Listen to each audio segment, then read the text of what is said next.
রাজশাহীতে যুবলীগের এক নেতার সন্ধানে মব তৈরি করে একটি ফ্ল্যাটে লুটপাট করার অভিযোগ পাওয়া গেছে। নগরীর ভদ্রা পারিজাত আবাসিক এলাকার একটি ভবনের ফ্ল্যাটে নগর যুবলীগের ওই নেতার সন্ধানে সেখানে তল্লাশি চালানো হয়। এরপর নগদ 2 লাখ টাকা এবং স্বর্ণালংকার লুট করা হয় সেখান থেকে। এ ঘটনার প্রতিবাদে সংবাদ সম্মেলন করেছেন ভুক্তভোগী পরিবারের সদস্যরা।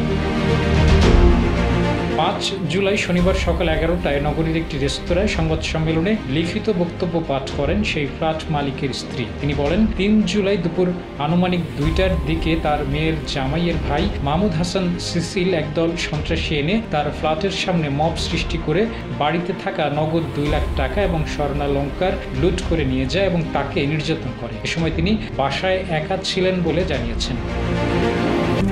RICL TMX, যুগের পর যুগ স্থাপনা থাকে মজবুত। বিষয়টি ধামাচাপা দেওয়ার জন্য সিসিল বিকেল আনুমানিক 4টার দিকে পুলিশ ও স্থানীয় কিছু মানুষ এনে আবারও তার বাড়িতে উপস্থিত হয়ে তল্লাশি করে, যার পুরো সিসি ক্যামেরা ফুটেজ পুলিশ সহ তার কাছে রয়েছে বলে দাবি করেছেন ভুক্তভোগী। এ ঘটনায় তিনি বাদী হয়ে চন্দ্রিমা থানায় একটি মামলা লিপিবদ্ধ করেছেন, সেই সাথে পুলিশকে সব তথ্য দিয়েছেন।